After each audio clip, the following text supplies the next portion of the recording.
Dear Mama Colleen, itago nyo na lang po ako sa pangalang May, taga Laguna. 32 years old, meron na pong 3 anak. Asawa ko po ay itago naman natin sa pangalang Ace. Kasal kami for 16 years na po. Opo, 16 na taon. Okay naman po ang aming pagsasama.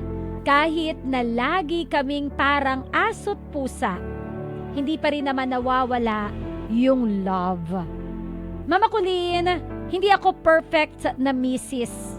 Pero ginagawa ko po ang lahat para makatulong sa kanya, lalo na 3 na po ang aming mga anak.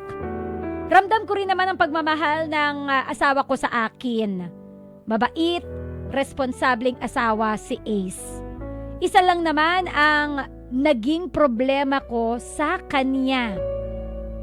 Ang issue niya sa trabaho ko. Na ito ang rason para po magpanay ang pagtatalo naming dalawa. Na sa totoo po, nakakapagod. Kaya nitong last year, napagod na po ako sa away namin. Kaya po, nagdesisyon ako na umuwi na lang muna sa magulang ko. Mama Colleen, isa po akong kahera sa isang amusement. Siyempre, marami po akong nakikilala at nagiging kaibigan. Pero minamasama po kasi ni Ace yon. Umabot na kasi na kapag uuwi ako ng bahay, kukunin niya yung cellphone ko. I-check niya kung may kausap ba akong iba. Tapos, pagbibintangan na ako ng kung ano-ano na wala naman ng basehan. Na umabot ako sa boiling point ko kasi tila wala siyang tiwala sa akin. Kaya nang dahil sa inis ko nga, nagdesisyon na po ako na makipaghiwalay na lang sa kanya. Sa totoo lang, Mama Colleen, masakit ang desisyon na yon. Pero napagod na kasi talaga ako sa paulit-ulit naming away na dalawa. Fast forward po sa araw na nag-apply ako pa-abroad. Nagdesisyon nga po ako na mag-abroad na lang, Mama Colleen, para po sa mga bata. Opo, nagdesisyon po ako for better opportunity at para matigil na rin ang mga maling paratang o hinala sa akin ng asawa ko na si Ace. Pero, bago ako umalis ng bansa, nagkaayos naman na kami ni Ace. Kumbaga, binuo muli namin ang aming pamilya. Nagkasundo na aayusin na namin ang lahat. Mama Colleen, habang nasa ibang bansa ako, ang akala ko na okay na kami. Lumipas lamang po ang ilang buwan. Nalaman-laman kong si Ace may kinakarelasyon ng iba. At alam mo po, ang pinakamasakit, yung iba ay kaibigan ko pa. At may nangyayari na po sa kanilang dalawa.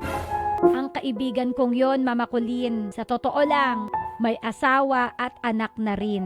Noong kinumpronta ko po yung asawa ko, hindi naman na siya nag-deny pa. Mama Colleen, inamin naman sa akin ni Ace yung nagawa niyang kalokohan. Inamin niya na kaibigan ko nga ang kaniyang naging kalandian. Pero, naayos din naman namin ang lahat. Nakipaghiwalay din naman siya sa kaibigan ko. At nakipagbalikan ako sa asawa ko. Dahil sabi ko baka di na umulit, baka naman tumino. Pero ang akala ko na hindi na siya uulit pa, ayun, umulit na naman. Umulit, nang umulit, nang umulit, nang umulit pa. 4 na beses. 4 na beses niya akong niloko sa iba't ibang babae. Ginawa ko, 4 na beses ko rin siyang pinatawad dahil ayoko maging broken ang family ng mga anak ko. Pinatawad ko siya ng paulit-ulit dahil tatay siya ng mga anak ko. Sabi ko pa nga sa sarili ko, okay na ako na lang yung masaktan, wag lang masira ang pamilya ng mga bata. Aminado rin naman ako na may kasalanan din naman ako, Mama Colleen eh. Yung pinagtulakan ko siya noon, noong mga panahong masama ang loob ko sa kanya, dahil nga sa mga maling paratang, bintang, hinala niya na walang basehan. Pero ang sakit lang din kasi, na sa tuwing nagiging okay kami, parang gumagawa si Lord ng paraan para malaman ko na may ginagawa na naman siyang kalokohan. Ang hirap lang din kasi halos hindi ko kayanin yung mga pinagdadaanan ko dahil solo lang ako dito sa abroad. Mabigat ang trabaho. Tapos dumadagdag pa ito na problema ko sa asawa ko. Namamakulin, kung hindi lang para sa mga bata, gusto ko na lang bumalik ng Pilipinas. Pero kinakaya ko na lang lahat dito. Lalo na po kasi yung bunso ko ay may problema pa sa baga. Sa totoo, nakakapagod na. Parang ayoko nang mabuhay. Minsan, nasasabi ko na nga lang na ang sarap na lang mawala sa mundo. Bakit parang hindi natatapos yung mga pinagdadaanan ko? Pinapatawad ko naman ang asawa ko, pero bakit parang paulit-ulit niya akong niloloko? Nito lang, Mama Colleen, nakausap ko si Ace. Sabi niya, aayusin na daw niya yung sarili niya, ang kahibangan niya sa ibang babae. Sabi pa niya, magsisimula ulit kaming dalawa, kaming pamilya. Pero Mama Colleen, bakit ang hirap magtiwala muli sa kanya? Lagi ko pa ring inuungkat sa kanya yung mga nagawa niya dahilan para magtalo lang uli kaming dalawa. Hindi ko alam bakit hindi mawala ang duda ko na baka kinokontak pa rin niya yung babae niya. Hindi ko alam kung ako na ba ang may mali, ako na ba ang may problema. Sana po ay mapayuhan niyo po ako sa kung ano ba ang desisyon na dapat kong gawin. Muli, ako po si May. At ito ang aking heart to heart with Mama Colleen.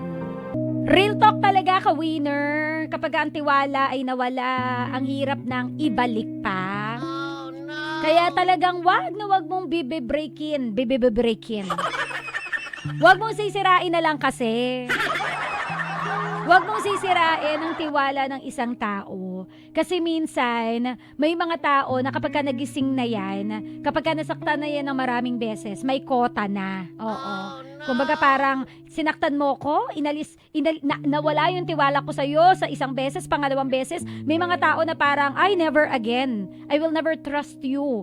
The same way na pinagkatiwalaan kita noon, never again. Kumbaga may mga tao na nadadala na, kahit anong ligaw mo, wala na. Wala ka ng pag-asa para ma-win back yung puso niya. 'Di ba? May mga ganyang tao. Kaya kapag ako talaga, sinasabi ko sa'yo, may mga tao rin naman na kahit paulit-ulit silang nasasaktan, unlimited din yung patawad or tiwala na ibinibigay nila. Ngayon, depende na lang sa'yo kung swerte kang tao na makatagpo ka ng ganyang klase ng tao na kaya kang pagtyagaan, kaya kang, alam mo yun, kahit saktan mo siya ng maraming beses, martir, ganyan. Wala siyang pakialam, ang mahalaga sa kanya, ikaw pa rin yung end game niya. 'Di ba? May mga ganyang tao na parang nagpapakamartir ng todo-todo. Yung tipong kulang na lang tayuan sila ng rebulto. 'Di ba? Kaya sinasabi ko po, ito mensahe muna to para sa mga katulad ng asawa ng ating letter sender na si May. Kung talagang mahal mo yung isang tao, 'di ba? At kung talagang ayaw mong masira yung tiwala na yun, huwag kang matutokso. 'Di ba? Kung talagang, 'di ba, kung lalo na kung 'di ba marirealize mo na ay, asawa ko pa rin pala talaga. At the end of the day, natukso lang talaga ako, 'di ba? Lagi nating isipin, before tayo gumawa ng kasalanan, talaga bang ready ka na hiwalayan na yung partner mo? Hindi yung parang urong-sulong ka rin na, ay, na-realize ko, mahal ko pa pala yung asawa ko. So, yun lang. 'Di ba? Kung magde-demand ka na, sana ibalik mo na yung tiwala mo, pinapatunayan ko naman sa'yo, minsan wala kang karapatang mag-demand eh. Kasi ang taong nasaktan, pag yan natauhan, huyo ka talaga ng bunggang-bungga. Salamat sa ayo. Ngayon, para naman sa mga katulad ni May na paulit-ulit na nagbibigay ng tsansa, na nahihirapan ng magtiwala pa, that is valid. Gets na gets namin kung bakit parang takot ka nang humawak sa apoy uli. Di ba gano'n naman yung pag napaso tayo, parang medyo nag-iingat ka na eh. Pag napaso tayo, parang meron ka ng trust issues na baka mamaya mapaso na naman ako. At yung paso, hindi na lang basta paso, baka sunog na ang mangyari sa akin. Gets na gets namin ikaw, valid yung nararamdaman mo. So, hindi ko masasagot or wala akong perfect na payo para sa'yo. Hindi kita pwedeng diktahan na hiwalayan mo na yung asawa mo. Walang kwenta yung asawa mo. 'Di ba? Kasi alam ko hindi rin makakatulong yung advice na ganito. 'Di ba? So siguro, ang maipapayo ko na lang, depende pa rin sa'yo. Hanggang kailan mo kayang kumapit? Hanggang kailan kaya ng sarili mo na tiisin yung sakit? Kasi kanya-kanya yan ng pain tolerance, 'di ba? Kumbaga sa pain tolerance, kaya mo pa ba? 'Di ba? Isulat mo sa isang papel. Kaya ko pa ba? Matitiis ko pa ba? Ipaglalaban ko pa ba? Kung mas marami na nasagot na no, di tama na. 'Di ba? Di itigil na. Kung mas lamang yung hindi, mas lamang na parang it's time for you to love yourself this time, di sige, itigil mo muna. And then let it be. Kung pagdating ng panahon, matino pa rin si asawa. Kung pagdating ng panahon, patunayan niya na talagang kabalik-balik siya, di magbalikan tayo. Hello, uy. Kasi di ba ang hirap ng ganun yung paulit-ulit ka nagtitiwala, paulit-ulit lang din naman sinisira. Oh, no. Although may mga magsasuggest din dyan na bakit di ka nalang umuwi ng Pilipinas? Kasi may mga tao na when the cat is away, the mouse will definitely play. Kung talagang minsan, yun yung ibang suggestion ng iba, diba? Na parang yun yung practical. Kung talagang gusto mong bantayan yung asawa mo, di uwi ka ng Pilipinas. Pero may magsasabi rin naman, another debate, ng asawa mo, kung talagang mahal ka niyan, kahit nasa dulo ka pa ng mundo, hindi magloloko yan. Kung mahal ka talaga niyan. So ngayon, dun ako sa, ano sa tingin mo ang mas tama? Ano sa tingin mo yung mas kakayanin mo? Kapag nawala ba siya sa buhay mo, kaya mo ba talaga? Baka mas magkaroon ka ba ng peace of mind kapag ka tinuldukan mo na kung ano yung meron sa asawa mo at mag-co-parent na lang kayong dalawa? Baka sakaling mas healthy yon para sa mental health mo. Yung tipong, sige, co-parent na lang tayo. 'Di ba? So, ilatag mo, pag-usapan ninyo. Kasi minsan, talagang may mga bagay na minsan kailangan na lang natin alisin, labag man sa ating kalooban, at minsan babalik din tayo doon sa sino ba talaga yung nagkamali. Although ikaw kasi parang sinisilip mo rin yung sarili mo na nagkamali rin naman ako kung hindi ko siya pinagtulakan, hindi sana siya pumunta sa iba. Given na yun 'di ba? Pero ako naniniwala pa rin ako na kung talagang mahal ka ng asawa mo, hindi siya mangangapit bahay. 'Di ba? Sa feeling ko nga rin, ito another feelingera talaga si Mama Colleen. 'Di ba nagsaselo siya na walang basihan? Nagsaselo siya na walang dahilan?